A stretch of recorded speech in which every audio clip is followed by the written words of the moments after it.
Kita teruskan pelajaran kita pada hari ini dari Yohanes 8 ayat 1 sampai ayat 11.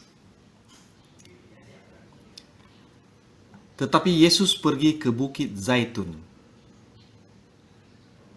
Ini adalah sambungan dari pasal 7 tadi ayat 53, bahwa orang lain yang sudah mendengarkan Yesus, mereka pulang ke rumah mereka masing-masing, dan Yesus pergi ke Bukit Zaitun. Jadi biasanya Tuhan Yesus ini bermalam di Bukit Zaitun, bukan di rumah ini. Bukit Zaitun itu adalah tempat di mana orang-orang Israel, para nabi Israel, di situ mereka dikubur. Itu luas itu namanya. Jadi kesitulah dia. Biasanya Yesus dan murid-muridnya bermalam di situ kalau mereka berada di Yerusalem, di Bait Allah, dekat Bait Allah. Jadi kan rumah Yesus itu ada di Nazaret, di kota Nazaret di Galilea. Jadi ketika mereka ke Bait Allah, kalau bermalam mereka di situ tinggal. Jadi benar yang dikatakan Yesus itu, bahwa dia tempat meletakkan kepalanya aja tidak ada. Jadi kalau bagi siapa yang mau mengikut Yesus itu harus bayar harga luar biasa, karena Yesus sendiri pun seperti itu. Ayat 2, pagi-pagi benar ia berada lagi di Bait Allah. Jadi walaupun dia tidurnya tidak di rumah, tapi dia bisa hadir di Bait Allah lagi. Pagi-pagi benar. Dan seluruh rakyat datang kepadanya. Ia duduk dan mengajar mereka. Jadi banyak orang datang mau mendengarkan Yesus. Maka ahli-ahli Taurat dan orang-orang Farisi membawa kepadanya seorang perempuan yang kedapatan berbuat zina. Mereka menempatkan perempuan itu di tengah-tengah, lalu berkata kepada Yesus, "Rabi, perempuan ini tertangkap basah ketika ia sedang berbuat zina. Musa dalam hukum Taurat memerintahkan kita untuk melempari perempuan-perempuan yang demikian. Apakah pendapatmu tentang hal itu?" Mereka mengatakan hal itu untuk mencobai dia, supaya mereka memperoleh sesuatu untuk menyalahkannya. Tetapi Yesus membungkuk lalu menulis dengan jarinya di tanah. Jadi memang orang-orang Farisi ini dan ahli Taurat ini sengaja mencari gara-gara kepada Yesus. Namun Yesus tidak langsung menjawab mereka. Dia membungkuk ke tanah dan menulis dengan jarinya. Kita tidak tahu apa yang ditulis Yesus itu. Bisa aja dia menulis, mana temannya ini. Kalau yang berzina itu biasanya nggak mungkin hanya perempuan saja, pasti ada teman berzinahnya. Mungkin ya, ini mungkin saja. Nggak mungkin dia hanya berzina sendiri. Jadi kenapa hanya dia yang mau dihukum, kan begitu. Mungkin itu tulisannya.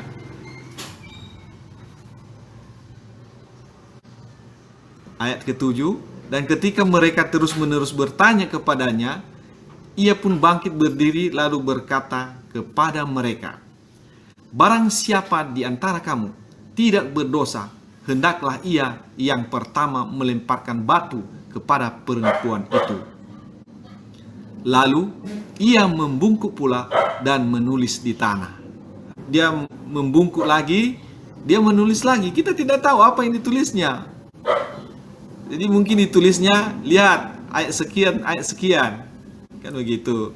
Bisa jadi di dalam surat Imamat pasal 20 ayat 10 dikatakan, bila seorang laki-laki berzina dengan istri orang lain, yakni berzina dengan istri sesamanya manusia, pastilah keduanya dihukum mati, baik laki-laki maupun perempuan yang berzina. Itu sebenarnya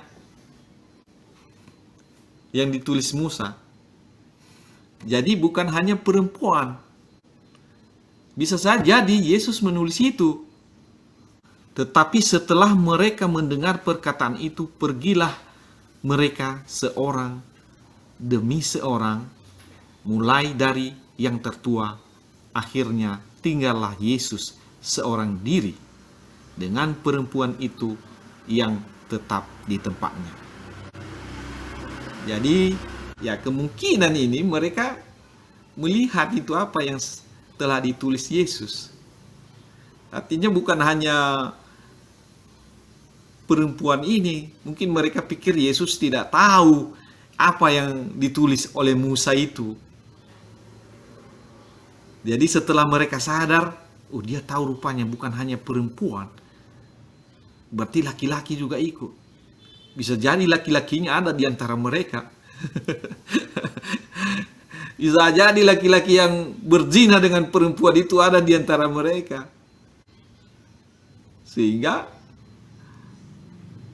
mereka sadar bahwa Yesus ini tahu semua.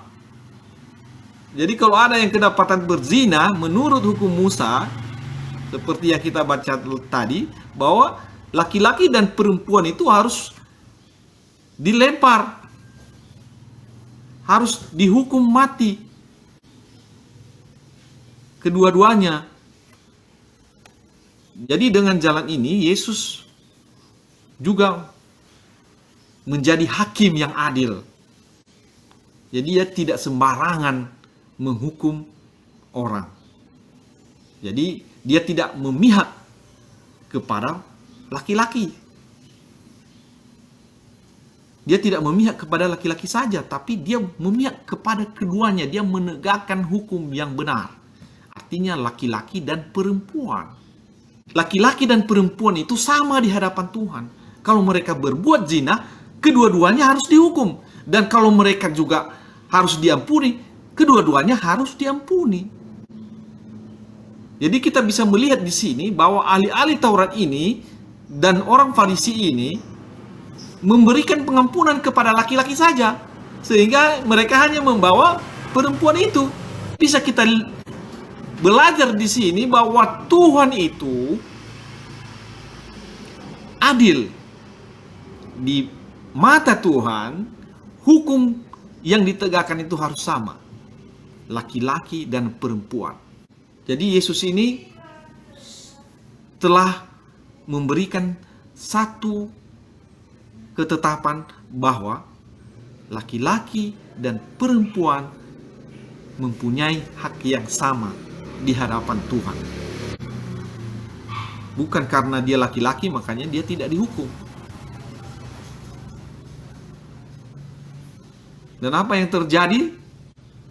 Setelah mereka mendengar perkataan itu, pergilah mereka seorang demi seorang, mulai dari yang tertua. Akhirnya tinggallah Yesus seorang diri dengan perempuan itu yang tetap di tempatnya. Lalu Yesus bangkit berdiri dan berkata kepadanya, "Hai perempuan, di manakah mereka? Tidak adakah seorang yang menghukum engkau?" Karena mungkin mereka ini memang beragama dan memakai semua hukum-hukum Taurat itu untuk menghukum orang lain dengan semena-mena. Namun Yesus mengatakan siapa yang tidak berdosa, hendaklah ia yang pertama melemparkan batu kepada perempuan itu. Artinya di antara ahli-ahli Taurat dan orang Farisi yang membawa perempuan itu tidak ada satupun yang tidak berdosa. Jadi mungkin saja mereka memang sering melakukan itu. Jadi perempuan di masa lalu itu hanya jadi korban saja.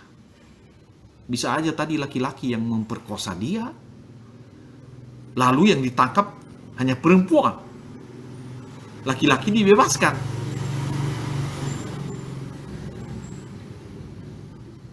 Jadi dari pelajaran ini kita bisa ketahui bahwa Yesus adil. Yesus mengangkat perempuan menjadi sama dengan laki-laki dalam hak dan kewajiban. Kita akan baca ayat 11. Jawabnya, tidak ada Tuhan. Lalu kata Yesus, aku pun tidak menghukum engkau. Pergilah dan jangan berbuat dosa lagi mulai dari sekarang.